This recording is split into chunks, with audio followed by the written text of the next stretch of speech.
As aulas da Escola de Pregadores são ministradas a alguns membros convidados da Igreja Batista Redenção. Por serem aulas que ocorrem em contexto doméstico, muitas vezes dirigidas pelo próprio pastor da igreja às suas ovelhas, os participantes se sentem muito à vontade, com liberdade para expressar suas convicções até mesmo de forma descontraída e bem-humorada. É, assim, diferente das aulas dadas em um seminário, em que o professor tem de ser cuidadoso para não ferir as opiniões distintas de outras igrejas e denominações. Por isso, ao assistir às aulas da IP via internet, os irmãos de fora devem estar preparados para ouvir concepções que talvez os incomodem. Também deverão se preparar para escutar eventuais críticas contra suas posições. Isso porque não cremos que a doutrina cristã possa ser ensinada de forma a oferecer aos alunos opções teológicas divergentes, entre as quais possam fazer suas escolhas. Cremos que a doutrina bíblica deve ser ensinada de forma objetiva, distinguindo o certo do errado. O ensino pós-moderno, que expõe várias opções teológicas e deixa o aluno decidir qual acredita ser melhor ou qual quer acolher, só gera pastores carentes de convicção e uma igreja confusa que não sabe com certeza em que deve crer e o que deve ensinar.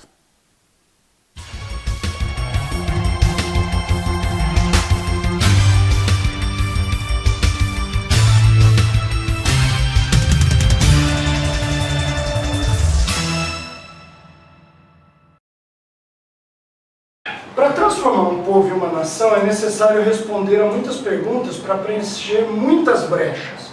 Uma gente que não sabe de onde veio é uma gente que não sabe também para onde vai. Ei, Brasil! Brasil! Haja coração! Não era preciso que os israelitas conhecessem um Deus novo para servir. Tá? Não é questão, vamos renovar, vamos arrumar um Deus novo, 0 quilômetros, ou não. Era necessário conhecer o Deus dos seus pais, o Deus que seus patriarcas serviram e o Deus que os chamou.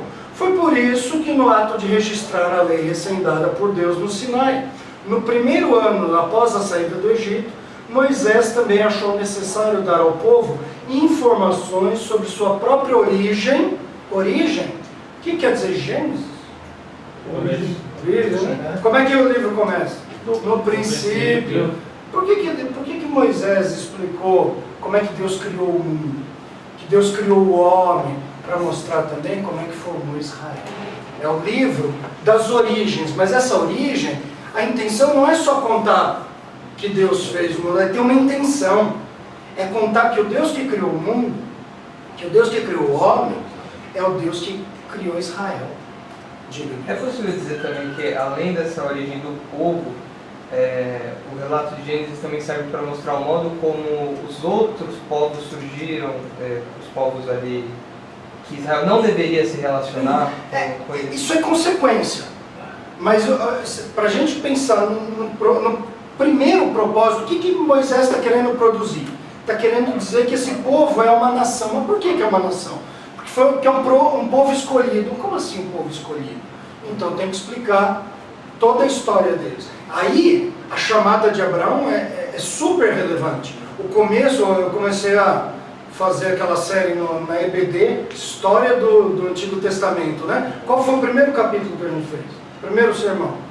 Gênesis 12, 1 a 3. Como é que ele chamava? A história, o início da redenção. Deus começou, preparou a redenção desde antes da fundação do mundo. Mas isso se torna marcante e pontual como um processo que começou para valer uma chamada de Abraão. Na separação de um povo. Um povo que ainda era um homem só, um homem que não tinha nenhum filho. O homem que foi ter o filho da promessa 25 anos depois. Não importa. É o Deus que espera muito tempo. É o Deus que trabalha enquanto espera. Então, Moisés está dando as origens para mostrar a origem daquele povo. Mostrar por que eles tinham que ser esse povo. Por que eles tinham que servir a Deus. Por que eles tinham que ter uma lei. Por que eles tinham que adorar só esse Deus e não outro. Por que eles não podiam se misturar com outros povos. Por que eles iam herdar uma terra. Por que essa terra? Por que essa não outra? Vamos virar sem terra, vamos invadir onde tiver? Se for assim, tinha outras terras melhores. mas aquela tinha uma promessa para aquela terra, tinha uma função para isso tudo. Quando a gente pensa nisso, aí há algumas brechas começam a se preencher. Então, Moisés faz essa introdução entre os capítulos 11 e 12. Por quê? 1 e 11. Por quê? Porque no 12 ele já começa a história para valer. A gente falou aqui, ó, o capítulo 12, Abraão já vai ter aí cerca de 75 anos. Tá bom? 75 anos quando ele é chamado. Se ele nasceu em 2166, então mais ou menos em 2097, por aí, 2090 e alguma coisa, Deus chamou ele. Só que antes disso, tem muito mais. Olha só, há milhões e milhões de anos. Bom, eu acho que a data para a criação entre 6.000 a.C. e 10.000 a.C. está de bom tamanho. Tá? Pela história que há, pelas genealogias que há, e pelo costume de usar as genealogias, e pelo tamanho dos povos que são descritos, né? No crescimento, entre 6.000 e 10.000 a.C., então é uma boa data para a gente localizar. Mesmo porque de Abraão. tem, então, esse aqui é o negócio. Vamos dizer que tem antes de Abraão uns 4.000 anos, uns 5.000 anos de história, em 11 capítulos só. Por quê? Porque a intenção não era fazer um compêndio de história mundial. Todo livro tem uma intenção teológica. A intenção teológica era mostrar quem? Mostrar quem era o quê? Israel. Quem é Israel? Quem é o Deus de Israel? Quais são as promessas de Deus a Israel e por quê? Por isso que tinha que começar a história de Abraão. Aquela história de Jó ter sido escrito antes, dificilmente porque não... Porque aí seria algo que corroboraria essa história Entendi. Abraão. Na verdade, costuma-se colocar pelos costumes, pelo que dá para se depreender, né, culturalmente daquele período, costuma-se colocar o livro de Jó no período dos juízes. E não necessariamente dentro de Israel. É um livro misterioso. Então, ó, nessa introdução que ele fez, a ideia é contar a origem de Israel. Mas para contar a origem de Israel, tem coisa, eu preciso estruturar isso melhor. Eu vou falar do Criador de Israel. Deixa eu explicar quem ele é. Ele também é o Criador do mundo, de tudo que a gente conhece mais. Ele é o Criador do homem. Tá? Ele não é o Criador só de Israel, da humanidade. Agora, no meio dessa humanidade, ele separou esse povo.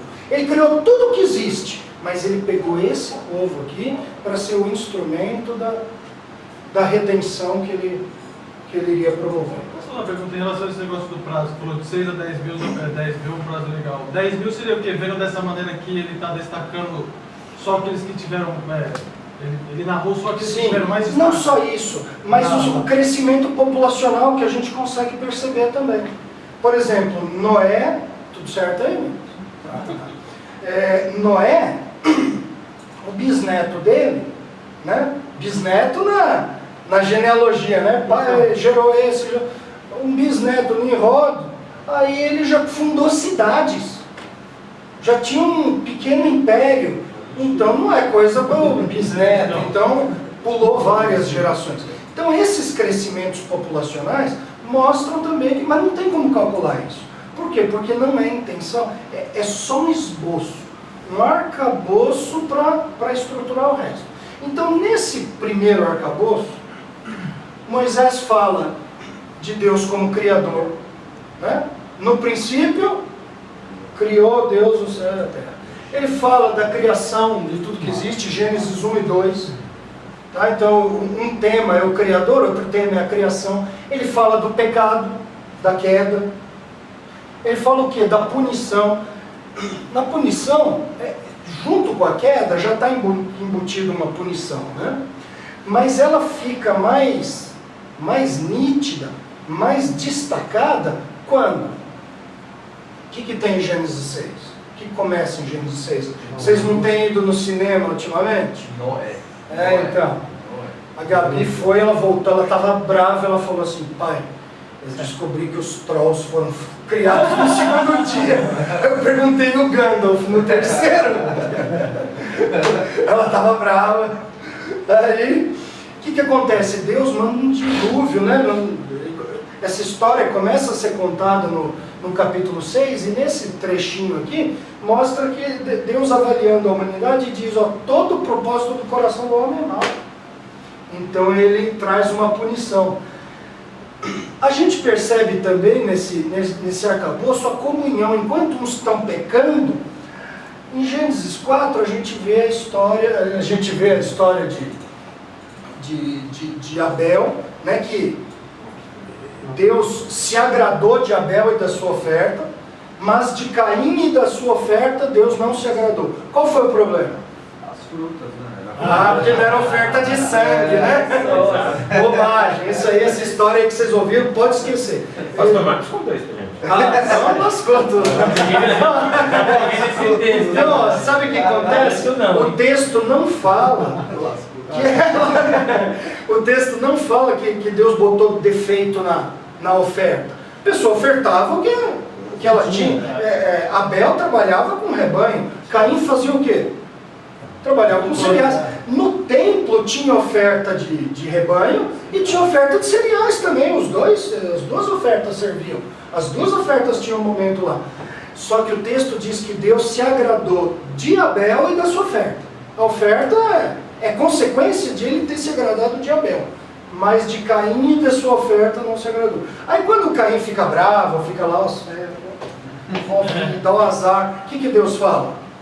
Traz uma oferta de sangue. Não, fala o que para ele?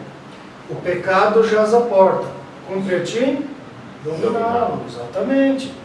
Fala, não é certo que se você proceder bem, eu vou te aceitar também? Opa, ó o dedo na ferida lá. E a gente vai ver também de Enoque. Fala que Enoque fez o quê? Andou com Deus. O que será que é isso? Essa primeira menção, né? É só pincelada. Aí a gente percebe a revelação progressiva. Depois fala de Noé, que achou graça, que andava com o Senhor. Aí a gente já consegue, a gente sabe um pouquinho mais da história de Noé, a gente já sabe um pouquinho melhor o que é achar graça. Ele tinha um procedimento justo diante do mundo perdido. Mas a história da comunhão começa a ser desenhada. A maioria está se afastando, mas nisso tem alguns que andam com Deus. Também tem a história da salvação, a ideia da salvação, que daqui é desenvolvida lá no Novo Testamento. Qual a história é essa? O que tem em Gênesis 7? Após o dilúvio, não? Oi? Após o dilúvio? Durante o dilúvio. O que foi uma salvação no dilúvio? Os 8 Isso, como que eles foram salvos? A arca. Depois Pedro vai usar essa figura dizendo assim que por meio de uma arca Deus salvou 8 pessoas. Então no meio do juízo que abateu a humanidade, Deus salvou. Salvar não é um verbo intransitivo. O que é um verbo intransitivo? É um verbo que não precisa, né? Eu vivo. Eu preciso explicar mais? Não? Eu vivo. Eu posso explicar, posso complementar. Eu vivo bem, mas eu vivo. Penso, logo existo. Né? Agora eu digo assim, eu fui salvo. Qual é a pergunta? Do quê? Do quê? Exatamente. Então a ideia de salvação obrigatoriamente traz a ideia de punição, de condenação junto. Então para alguém ser salvo, tem que ser salvo de algo. E a salvação é da punição. Enquanto Deus puniu alguns, Ele salvou outros. E aí a gente chega no capítulo 11, no finalzinho do capítulo 11, e vê a história de Tera, ou Terá. Né? Quem que era esse? Pai de Abraão. quando chegar no momento certo, eu vou falar das gerações, os toledotes. Os toledotes, as gerações, né? Fala assim, este é o relato de Isaac, da família de Isaac. Estas são as gerações de Isaac, essas são as gerações de Ismael. E aí vem com aquele monte de nome. E aquele monte de nome, às vezes cita um monte de filho, e às vezes pega cada filho e cita os filhos dos filhos. Aí a pessoa vai ler lá na frente, e vai um nome pior que o outro. Aí quem fica sentado fica só rindo, né? Como se fosse lá na frente e fizesse melhor. Aí quando lê em casa pula, né? Exatamente. Pula já. Então, é fácil para perceber erro de leitura, mas vai lá ler. Por que aquele monte de nome? Todas as gerações são gerações férteis. E ainda bem que as do começo dão uma resumida boa. Fala assim que depois, a geração de Adão, né? Que depois de Sete, Adão teve filhos, gerou filhos e filhas. Né? Graças a Deus, não citou o nome de todo mundo. Mas morreu com 800 anos. Né? Imagina quantos filhos e filhas que teve, né? Se a pessoa fosse colocar o nome de cada um, mas aí a gente chega no Toledote, na geração de Tera. Vamos ler lá? Abre aí. Gênesis 12, 27 a 29.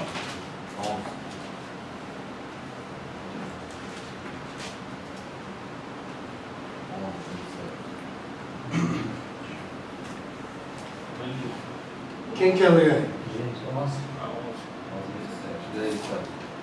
Esta é a história da família de Terá. Terá gerou Abraão, Naor e Arã. Peraí, segura aí. Segura aí.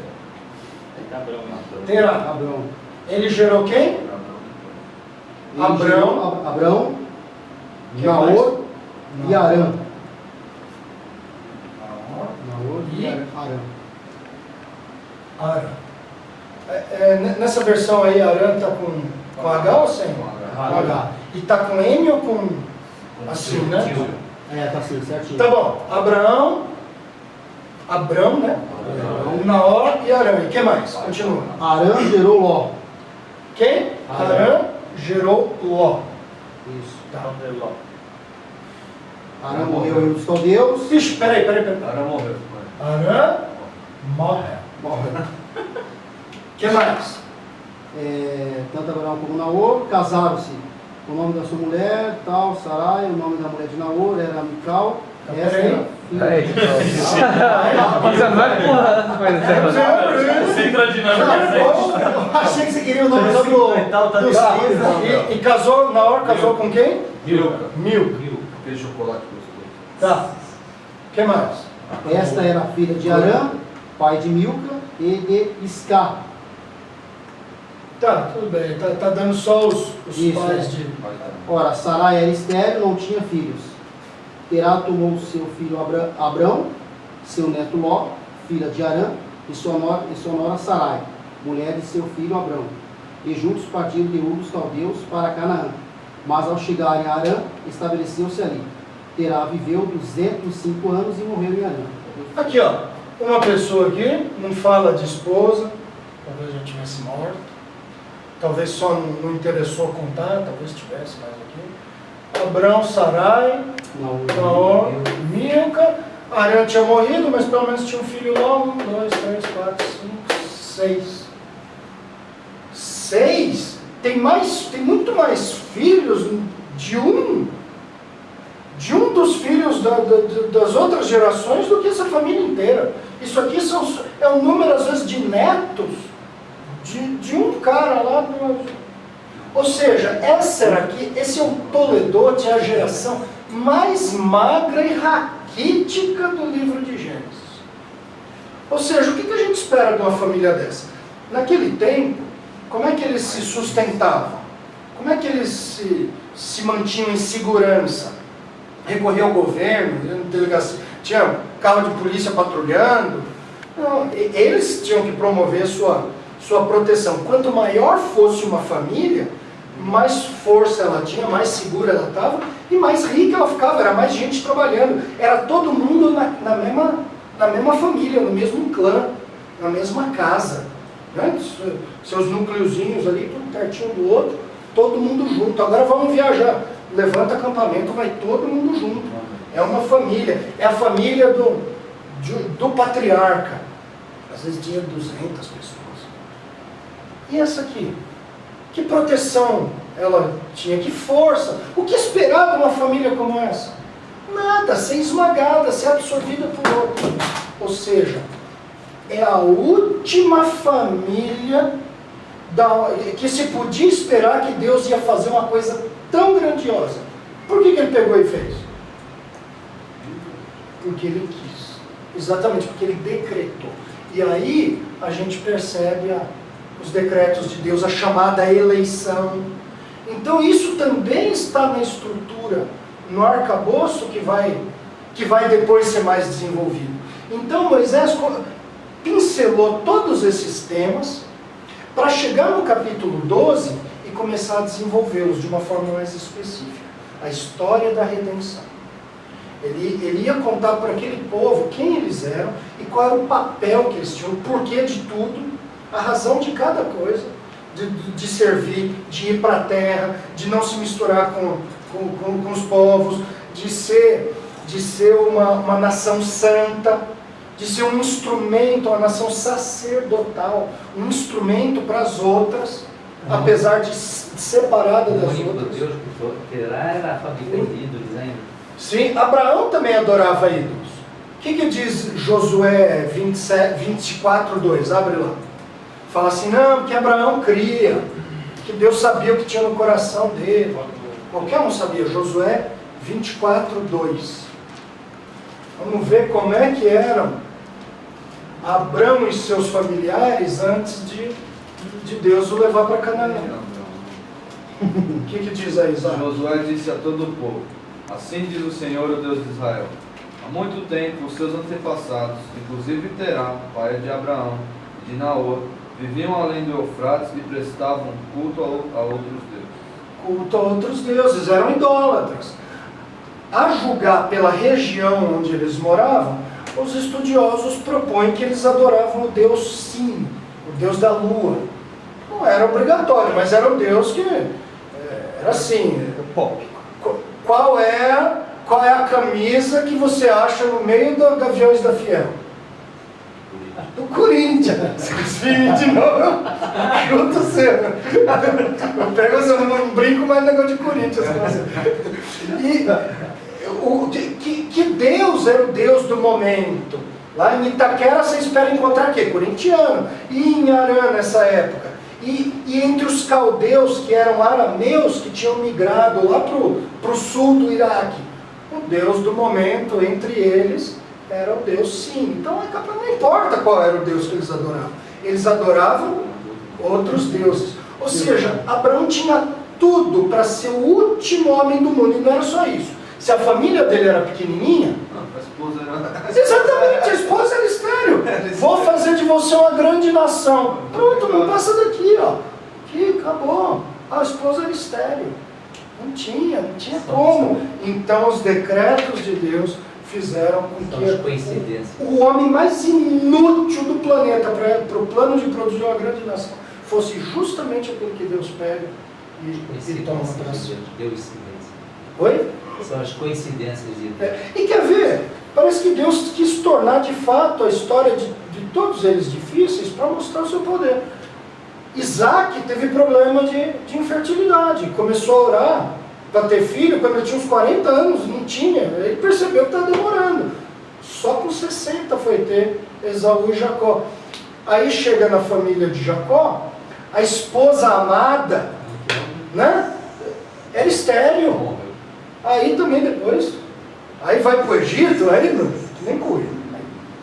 Aí multiplicou. Aí Deus, ou seja, num momento, tudo que vinha acontecendo, aí acontece de uma vez. Olha só a história, eu tinha colocado aqui o nascimento de Jacó, 2006 a.C., né? Depois de tanto, o nascimento de Isaac, 2066. Aí eles vão para o Egito, 1876. Com apenas 75 pessoas, saem de lá 430 anos depois, com 600 mil homens. Se tinha 600 mil homens, sabe que tinha 600 mil mulheres também?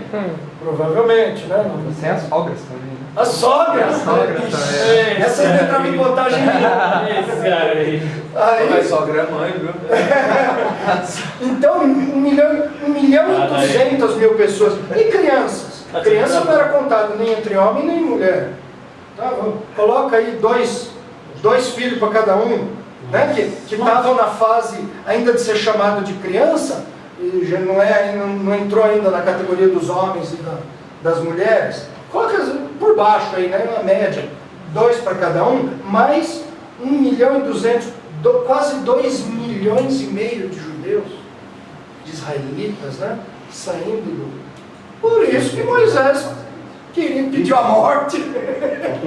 Não é fácil não, né? Mas ó, você está Tá falando, bom. é tão verdade, assim, eu estou estudando, né? Eu compartilhei com você, eu peguei Gênesis esse ano, estou no capítulo 13. E chega uma hora que você fica pensando, poxa, não tem como, um povo desse foi escolhido por Deus e foi cercado pelos braços dele. Né? Porque tudo que o nosso pensamento, a razão, leva a pensar que não vai dar certo, a gente olha para o povo e fala assim, não vai dar certo. E não é só o nosso pensamento não, é o conhecimento histórico, porque por muito menos outras nações deixaram de existir. Então, essa permanência de Israel até hoje, qual é o povo do passado que ainda vive? Dessa época aí, os egípcios, só o nome Egito, porque os egípcios de hoje são os árabes que invadiram depois de Maomé toda aquela região. Os egípcios mesmo, entendeu? Cadê? Quem são? Os cananeus, acabou. Os amonitas, os babilônicos, quem sobrou? Né? Então, bom, tudo bem, sobrou, virou outra coisa, mas Israel não, continua o mesmo povo. Eles têm uma identidade nacional, uma identidade étnica, continua, está lá agora, formou de novo um país. Já pensou alguém, babilônicos antigos formar de novo, a Babilônia, o Império Babilônico? No mesmo lugar. Então, isso aqui devia falar muito e deve falar conosco também, porque isso apresenta mais Deus para nós do que o próprio povo em si. O povo em si a gente vê que só tem fraqueza nele. Quem que mantém algo assim? Os decretos de Deus. O Deus Criador, que é poderoso para ser Criador, isso aqui ele tira assim, trivela. Né? Então vamos lá. Só um pequeno pano de fundo da história patriarcal. A Bíblia começa contando aí de Adão, da criação. Outro nome que se destaca nessa sequência é Enoque. Ele recebe um trechinho maior, ele não é só citado. É dito que ele andou com Deus e mais. Diz um negócio espetacular, diz que ele não morreu, que ele tinha 365 anos e aí ele já não era mais porque Deus o levou consigo, né? Noé é a próxima figura. Na linhagem, Noé devia ser mais ou menos aí um neto, um bisneto aí de Enoque, mas talvez a história tenha sido muito maior, não tem como a gente saber isso. Quer ver um exemplo disso? Teólogos liberais, para dizer que a Bíblia tinha erro, pegam genealogias e dizem, esse aqui é filho desse, aí o mesmo cara em outro lugar é dito que o pai era outro. Por quê? Porque um citou o pai mesmo, e o outro citou a casa, o clã, o dono o cara mais famoso antes dele. Então, de Noé, o próximo episódio marcante é Babel. Quando chega ali, já está na época depois de Nimrod, e na época, né, na formação das nações, o povo querendo ficar tudo junto, tudo no mesmo lugar. Provavelmente o lugar que depois recebeu o nome de Babilônia, e por causa disso ficou esse nome. E Deus confunde as linguagens deles para que eles cumprissem o plano de encher a terra. Depois disso, no meio de um povo que continua quebrando a cabeça, já teve dilúvio? Já teve, mas o povo continua adorando outros deuses, continua lutando entre si. Aí pega Abraão, um pagão lá da Mesopotâmia, e dá uma terra para ele. E começa uma história, 2166. A gente passa pela história de Isaac. A história de Isaac, ela funciona como um interlúdio. Entre os patriarcas, Isaac é o que menos recebe atenção.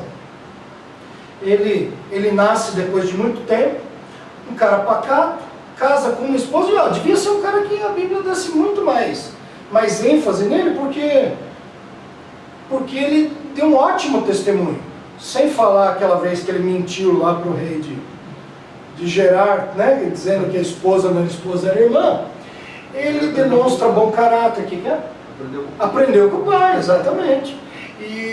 Mas fora isso, ele teve uma esposa só, ele valorizou, ele se doeu quando Esaú começou a se misturar com povos da terra, um cara carnalzão. Apesar disso, ele era o seu preferido, né? Mas aí vem Jacó, e Jacó recebe mais atenção. Por quê? Porque ele é o pai dos patriarcas das nações, dos chefes, os cabeças de chave, né, de cada tribo. Ele é também o cara que desce para o Egito com a família. No meio dessa história, a gente tem José, nascido mais ou menos aí em 1910. Como é que se sabe isso? Tem como calcular essa data também. Ele tinha 17 anos quando foi levado para o Egito, e 40 quando... 39, 40, quando o pai desceu pro Egito. Então dá para fazer essas continhas aí. Eles descem para o Egito em 1876. O que acontece lá? Eles ficam lá durante 430 anos. Mas Deus tinha dito para Abraão que a tua descendência ficará no Egito, ficará na terra estrangeira e será escravizada por 400 anos. Eu li assim. E agora? Como é que resolve? É 430 ou 400? Como é que a gente resolve? 430, começa no 400. Então, alguns dizem que esse 430 é um arredondamento, né? Que é comum fazer. Mas eu acho que nesse caso não é exatamente isso. 30 anos foi... Exatamente. Quando eles foram para lá, eles não eram escravos. Na verdade, eles eram a família do regente. Quem é o regente? E abaixo faraó. Exatamente, é o chefe de gabinete, é o primeiro-ministro. Era isso que José era. Exatamente. Só que não serve, porque o chefe da Casa Civil aqui manda lá no Palácio do Planalto, mas não manda no Brasil, né? Um regente mesmo é o cara que tá na frente lá. Isso acontecia na monarquia, tinha o rei pai.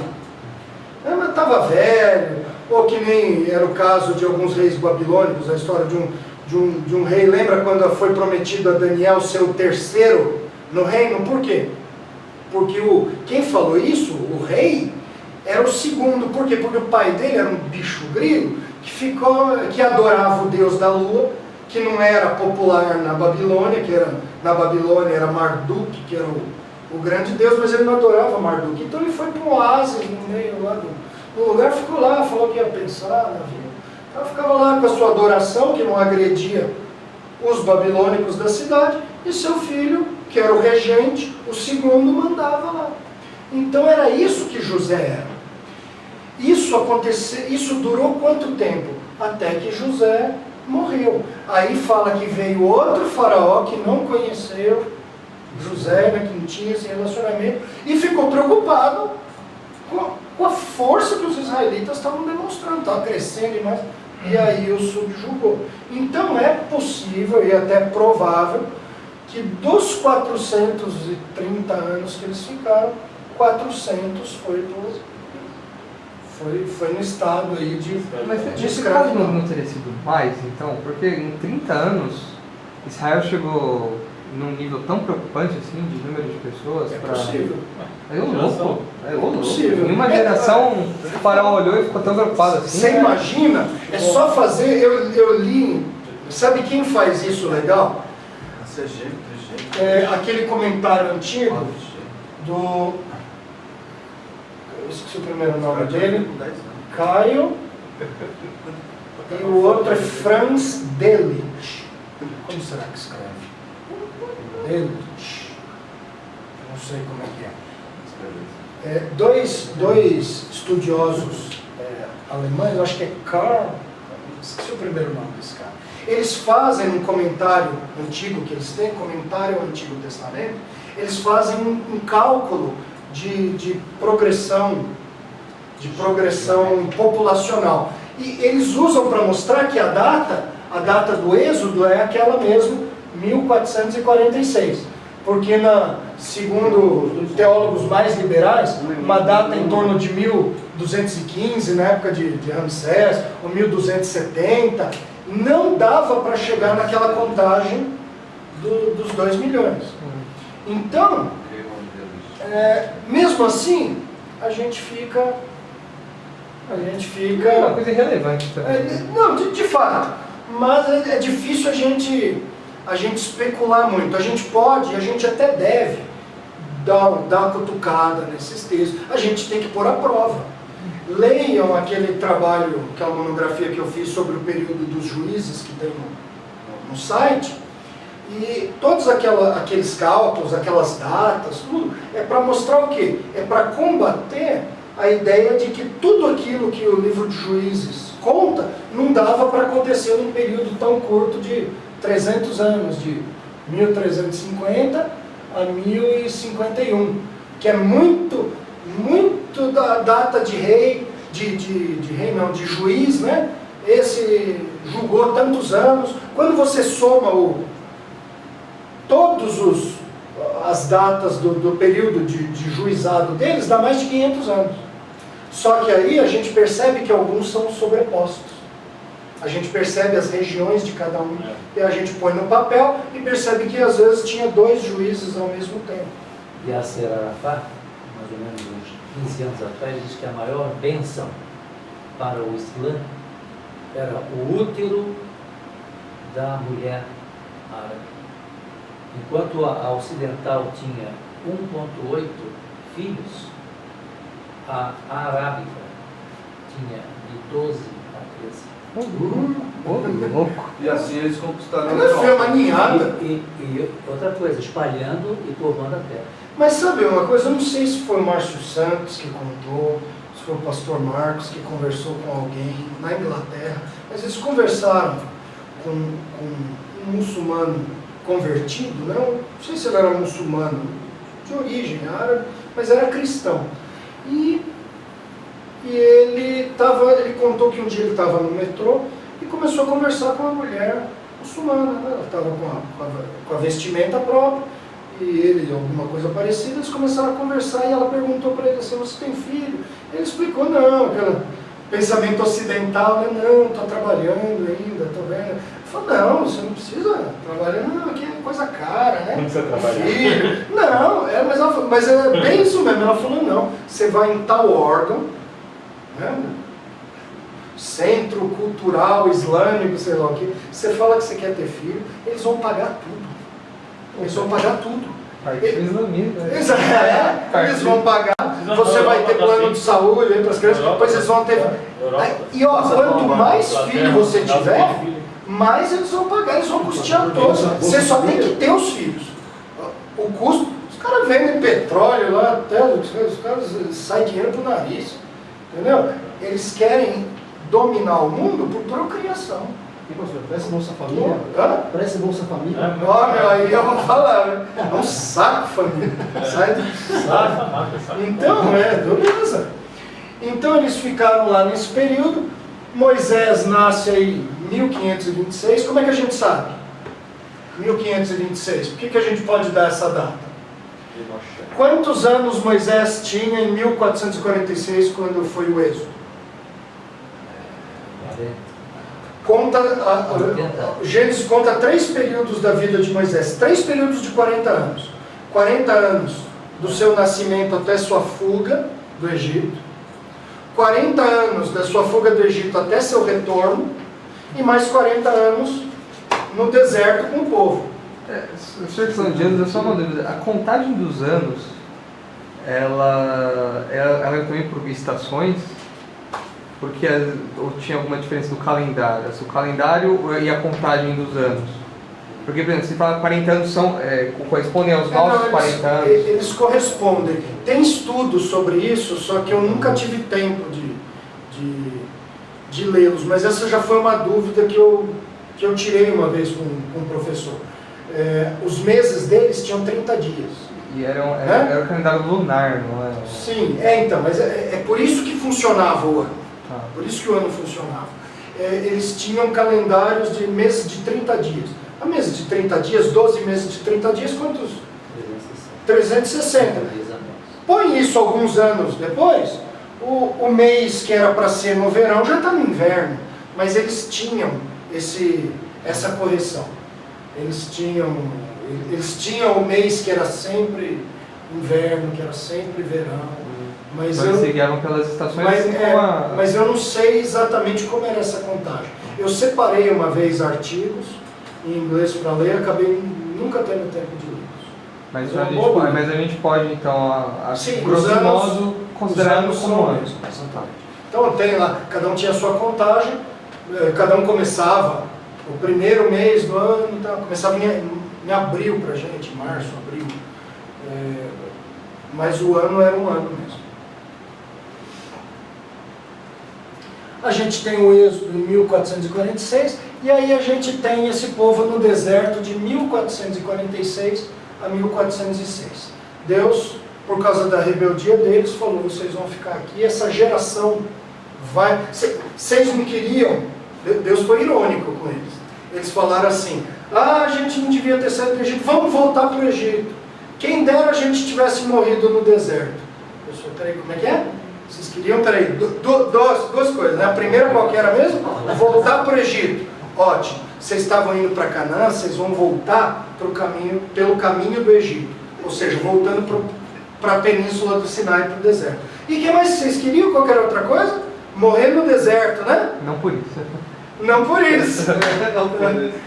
Estou aqui para atender o freguês, né? O neopentecostalismo, Deus é um cara que só atende o pedido do freguês, mas ele, nessa ocasião foi. Vocês querem voltar para o caminho do Egito? Querem morrer no deserto, é isso que vai acontecer. E os filhos de vocês, que vocês disseram que iam ser escravizados na terra de Canaã, são eles que vão dominar aquela terra. Período de conquista de 7 anos. Josué liderou o povo durante esses 7 anos. Ao final dos 7 anos, a terra dominada, pelo menos o tanto que conseguiram ou que quiseram dominar, né? Josué chamou todo mundo e falou, bom, agora cada um vai para sua terra, para sua casa. Dividiram as terras por sorte. Quando eles estavam no acampamento, Josué manda. O sumo sacerdote está aqui perto, um dedo do outro ali, já tudo se resolve logo. Agora cada um ia para sua terra. Eles tinham a responsabilidade de se reunir no tabernáculo algumas vezes no ano, mas no ano todo cada um está na sua casa. O que o Josué faz? Agora cada um vai ter que decidir por si se quer servir a Deus. Aqui eu estou com a espada na mão fazendo, né? Agora, vocês decidam se vocês querem servir a Deus ou os outros deuses. Eu e a minha casa vamos servir todo mundo falou, não, a gente também. E o livro de Juízes diz que enquanto Josué viveu e os antigos anciões, os dois são certos, né? Anciões e anciãos. Os dois são corretos. Enquanto eles viveram, a nação ficou firme. Morreram, vai ficando sem líder, cada um começou a fazer o que quis. Aí, passado esse tempo, né, entre a morte de Josué e a morte dos outros líderes, e o desvio gradual do povo, até que veio os castigos e Deus começou a levantar juízes, a gente já está mais ou menos na metade, meados do século XIV a.C. O período dos juízes durou até 1051, porque em 1051 foi estabelecida a monarquia em Israel. Quem foi o rei? Shaul. Samuel ali, tem Samuel, mas ele não é rei não. Samuel ali foi o juiz, profeta, sacerdote, né, que viveu nesse período. Ele foi quem empossou Saul como rei, e enquanto ainda estava vivo já prometeu o próximo rei, que foi Davi. Esse era um cara eficiente. Esse é um cara sacudido. Entre 1011 e 971 reinou Davi, sendo sucedido por Salomão, aquele que depois eu coloquei aqui, falei que era a data, com precisão, com dia mesiano, era conhecida na história a morte Todos eles reinaram 40 anos? Oi? Todos os três reinaram 40 Reinaram anos? 40 anos. Isso tem alguma coisa a ver com Moisés, né? O cabalístico assim? Então, Três períodos de 40 anos. tem vários artigos sobre a simbologia dos números na Bíblia. Né? Parece que Deus quis transmitir algumas mensagens através de números. Por exemplo, o número 40 é um número que se repete muitas vezes. Quantos anos eles ficaram no deserto? 40 dias, 40 anos. Já estava pensando em outra coisa. O cara é esperto, né? Enquanto você está levando, você está plantando milho, o cara está voltando com um bolo de fubá. Já comendo, escorrendo pamonha. Assim. Sem cuspir. Isso, não, é com céus. É com céus. Jesus ficou 40 dias no deserto, eles ficaram 40 anos, e a gente vai vendo esse número 40 se repetindo, não só em termos de anos, mas às vezes em número de pessoas. Então, outro número, 12 apóstolos, 12 tribos. Quem mais? Número 7 se repete, o número 3 se repete. Aí cada um vem com certa simbologia, né? E nesse sentido, algumas dessas interpretações são tremendamente exageradas. Né? Mas alguns números se repetem tanto que a gente não pode ignorar. Uma coisa é certa, tendo qualquer significado que tenha, o que a gente vê por trás desses números? Todos redondinhos. Arredondamento. Alguns veem, sabe o que? Uma história forjada. Tá vendo? Isso é tão forjado, é tão mentira, que até os números são todas, isso é lorota. Quem conhece a Deus vê o quê? Organização, né? Providência. Mostra que Deus não está de bicicleta pedalando junto. Ele está por trás de tudo, comandando, pondo ordem em tudo. E mostrando nisso que ele está dando ordem. Está mostrando que não é assim, que está acontecendo e ele está equilibrando daqui, igual aqueles caras que equilibram um prato, o cara vai lá, corre um aqui, corre no outro lá e fica equilibrando. Não, ele está no controle pleno e ele quer mostrar que está no controle pleno. E às vezes até escrevendo antes de acontecer. Sim, exatamente. Exatamente. Então tudo isso é para mostrar, é o Deus invisível, mas não é o Deus que não dá para ver. Entendeu? A cara de Isaac, peraí. Isso. É isso. Você vai virar um viral. O que eu falei? Eu falei que é um Deus que a gente não pega, mas é o Deus que se mostra. É o Deus que se revela. É o Deus que se faz presente e quer que a gente saiba que Ele está presente. É o Deus que controla a história e quer que a gente saiba que Ele controla. Eu acho que Ele faz isso por misericórdia de nós. Ele tem dó da gente, da nossa pequena fé. Às vezes a gente com a faca e o queijo na mão, a gente duvida, mas Deus quer que a gente creia, quer que a gente perceba Ele, quer que a gente... Eu gosto demais nessas horas daquela frase que o pastor Marcos falou de Irineu de Leão, né? Que Deus é sempre o mestre e a gente é sempre o aluno. Ele fala que é por causa disso que a gente tem questões da Bíblia que a gente nunca consegue responder, que Deus não contou, para Ele ser sempre o mestre e a gente ser sempre o aluno. Bom, a partir daí o reino se divide em dois. Por quê? diante do pecado de Salomão, Deus falou assim, ó, eu vou tirar o reino da sua mão. Mas não totalmente, por amor a Davi. Né? Então você vai reinar aí sobre um pedacinho, mas a maior parte eu vou dar para outra pessoa. No meio dessa bandalheira, os dois reinos tiveram reis pecaminosos. Na linhagem dos reis de Judá, tem alguns reis bons. O rei Asa, o rei Josias, o rei Ezequias. O rei Ezequias conta lá dos altos e baixos dele. Né? Agora, na linhagem de Israel só tem rei ruim. Nenhum salvou. Eles só competiram para ver quem era o pior. E tinha dois tipos de pecado. Os pecados de Jeroboão, que eram andar naquela adoração idólatra que ele mesmo inventou, daqueles altares em Betel e em Dan, no norte e no sul do território do país, do reino do norte, né, de Israel. E os pecados de Acabe, ou da família de Onri, que era importar deuses lá do Líbano, né, de Sidom, que era Baal, Astarte, Asterote, né, era uma adoração cananita. No meio disso, a gente tem o profeta Obadias pregando para Judá, em torno aí de 848 a.C. Depois dele o profeta Joel, os dois muito próximos, os dois primeiros profetas escritores. Muita gente vai contestar essas datas aqui, vão querer colocar Obadias lá no período babilônico, tá? por causa da menção do inimigo que abateu Jerusalém, mas leiam o foco e desenvolvimento. Aliás, quando vocês lerem o meu livro aí, cadê? Esse aqui, eu já ponho a explicação da datação de Obadias. Aí a gente tem 3 profetas em Israel, tá? Jonas, Amós e Oséias. Oséias começou seu ministério lá e depois se afastou de lá, foi para Judá.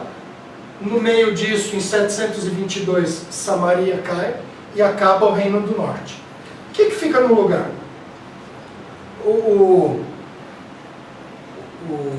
A Síria pegou, eles também tinham aquele sistema aquela política internacional de pegar o país, os vencidos de outros povos, e tirar eles da terra dele e colocar em outra, misturar com outros povos. Para quê? Para perder o nacionalismo, tanto por não estar mais na terra, como por não ser mais um povo único. Miscigena com outro, aí eu não sou mais ninguém. Eu não sou mais ninguém. Exatamente. Exatamente. E, então foi o que aconteceu. Mas quem que ficou no lugar? Se levou os moradores de Israel, o pai levou tudo lá para Nínive, depois mandou lá para Média e para antiga Pérsia, né, onde hoje é o Irã, mais para baixo, mais ao sul. Quem que ficou no lugar? Eles pegavam outros povos e colocavam ali. E esse povo que foi colocado ali, vindo do norte, da região da Armênia, chegou lá e começou a enfrentar pragas. Então eles chegaram à conclusão pagã de que eles não estavam adorando o Deus local. Eles tinham ideia de um Deus em cada Deus regionais. Aí mandaram chamar uns sacerdotes, trazer de volta, sacerdotes, né, antigos de Israel, para ensinar a adorar o Deus da terra ali. Aí passou lá uma aulinha relâmpago, fez um Mobral lá, deu um Pentateuco para eles. E aí quando chega na época de Jesus, os judeus não se dão com os samaritanos. Por quê? Porque não eram judeus, não eram israelitas, porque criam só no Pentateuco, nos profetas, que criam que tinham que adorar no outro monte. Por quê? Porque foi a consequência da queda de Samaria em 722. Nesse período, Isaías já estava pregando, não só Isaías, como Miqueias. Isaías começou uns 750, 740 antes de Cristo, começou a pregar em Judá, contemporâneo de Miqueias. No século VII a.C., nós temos mais vários profetas aqui em Judá, anunciando uma queda que vem. Jeremias está lá e está falando, ó, vai cair, vai cair. Em 605, Nabucodonosor entra em Jerusalém, corta aquele vínculo que Judá tinha com o Egito, cobra impostos, leva lá alguns reféns, né, para estudar na Universidade Federal da Babilônia, entre eles Daniel e os seus amigos. Depois, esse rei morre, o filho dele fica 3 meses no poder, começa a botar as asinhas para fora, Nabucodonosor manda lá, isso em 597 a.C., 598. Esse rei é levado, é Joaquim, ele é levado para a Babilônia. É a partir dele que depois a sequência da linhagem davídica continua. E ele fica lá, mas só em 560 que ele vai ser assim honrado, ele vai ser recebido no palácio real. Antes ele ficava trancafiado lá. Aí os reis babilônicos permitiram ele comer na mesa do rei, ser honrado lá. Até isso ele comia capim lá. E até que em 587, 586 está aqui, né? Jerusalém cai. A terceira invasão babilônica, só que essa foi um combate mesmo, e terminou com o templo destruído, com a muralha toda arrebentada, toda derrubada. Nesse tempo Daniel já estava pregando. O que é isso? Ai meu Deus do céu. Ai meu Deus do céu. Eu tinha uma empregada que ela falava assim, ai meu Deus do céu. Ai meu Deus do céu. Então, Daniel já estava, agora eu fiquei até com medo de colocar no nome. Daniel já estava lá pregando, e Ezequiel também. Só que até a queda de Jerusalém, Ezequiel pregava como? Ficava quietinho, né? Fazendo símbolos. Todo mundo lá comendo do bom, do melhor, saindo comida pela orelha, pelo nariz, assim. Ele comia por peso e bebia água por medida.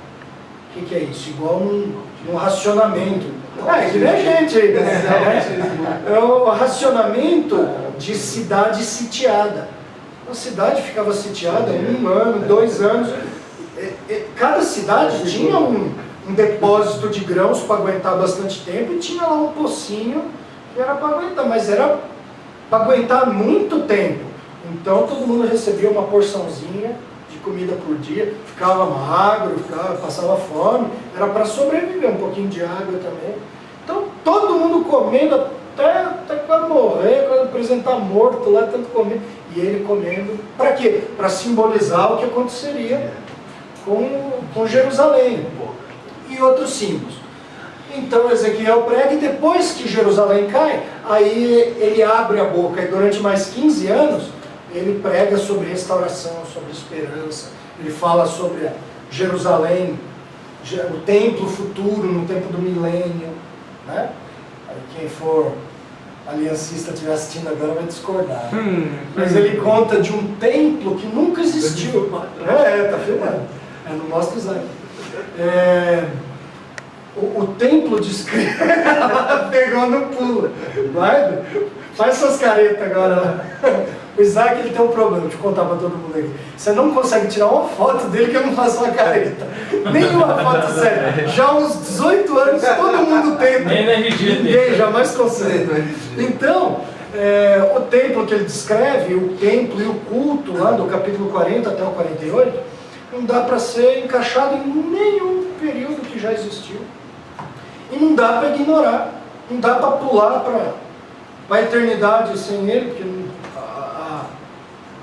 o contexto é diferente, e não tem como dizer que Ezequiel 40 a 48 é simbólico, porque o simbolismo seria detalhado demais. Ele descreve os átrios, as reentrâncias das portas. Não dá para encontrar simbolismo aqui. Um arquiteto que pega aquela descrição, ele consegue desenhar, ele consegue projetar o templo. Ezequiel era sabido. Tá aí, não tá ali nada. Quem? Tem um aí, né? Não tem vergonha, né? Bom, aí o que acontece? Devia tá aqui, né? 539, a Babilônia, o Império Neobabilônico cai. Até que o povo volta para Jerusalém, já é 538, 537. Eles começam a reconstruir o templo, eles param, eles cansam, eles tentam reconstruir o muro, não pode, a cidade não pode ser reconstruída. Até que vem os profetas Ageu e Zacarias e põe o povo para trabalhar. Entre 520 e 516 eles terminam a construção do templo. E aí mais para frente tem a reconstrução da cidade, já no século V, né, já 447,